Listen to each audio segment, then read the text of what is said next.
Para mga bossing, sa naghahanap ng Toyota Hiace commuter, ito na yung pagkakataon nyo. Recommended talaga to mga bossing. Gamitin nyo mang panegosyo, gamitin nyo mang pampersonal or pampamilya. Maayos na maayos to mga bossing, no? Hindi to ginamit pang negosyo mga boss pampamilya lang to, service lang ginamit to. And ito mga bossing, even mga gulong branded, Michelin ang gulong mga boss. Tingnan mo naman kung gaano ka-presentable to. All intact yung loob. Oh, mga upuan niya mga bossing, oh. Walang kalundo-lundo mga boss. Maayos talaga. Magdala kayo at hindi dito ng mekaniko, talaga recommended natin to. Yan, 2014 model to mga boss, ha. Ang issue lang natin dito, pakita natin kung ano.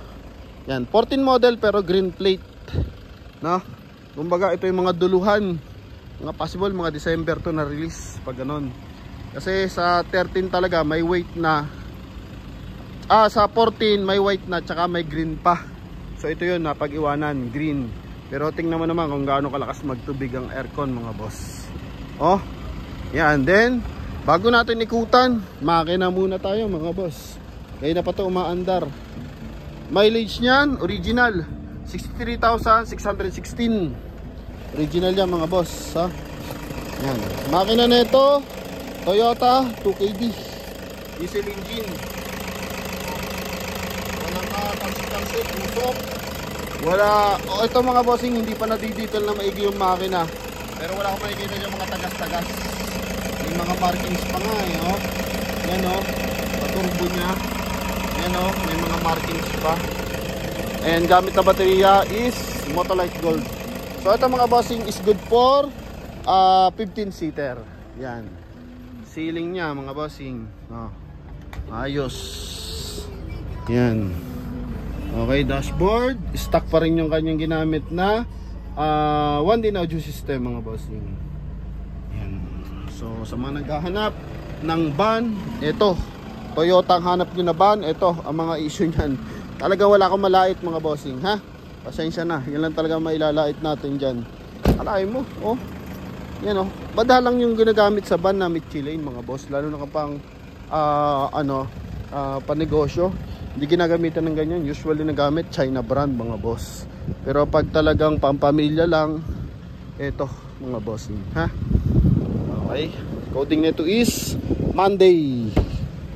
Yan. Even dito mga boss, maayos na maayos mga boss.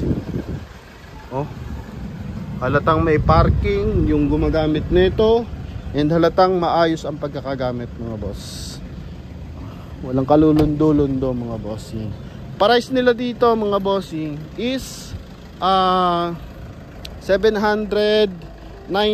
So iniritang ko hanggang 760 lang mga bossing, kasama yung transfer of ownership. Pero talaga naman presentable.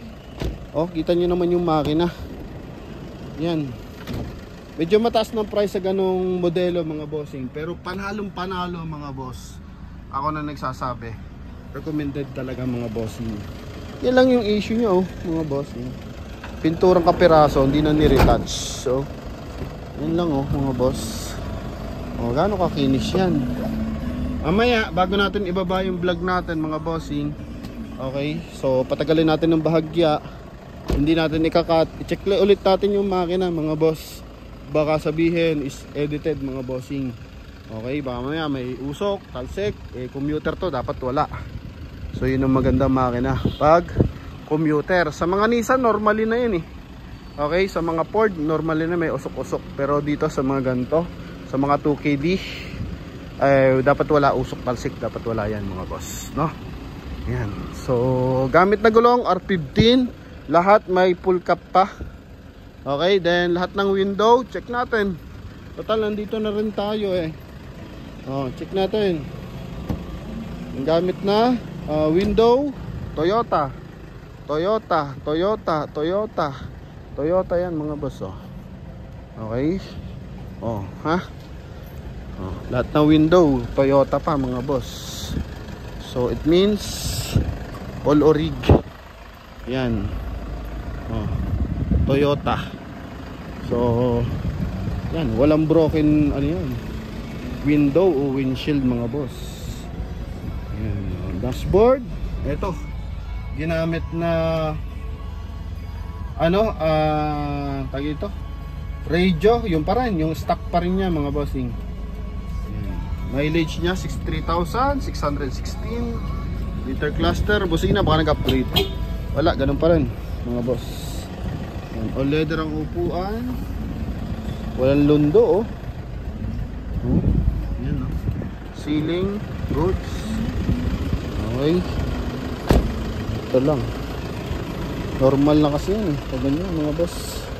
Di natin madadala sa discount pag mga ganyan kapiraso. Ilaw, taillight, ito maayos, walang mga basag.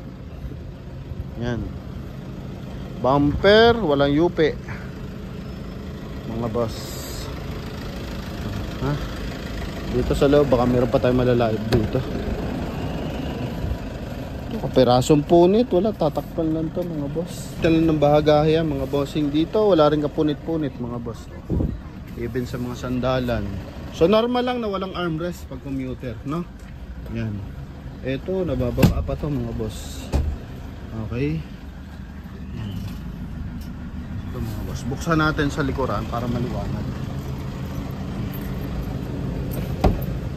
Yan. So yung kanyang mga hydraulic, maayos mga boss. Yung mga stopper. Detail lang ginawa dito. Then pintuan maayos, responsive. Mga boss, maayos na maayos yan. May shock pa, jack pa. Then kanyang tools.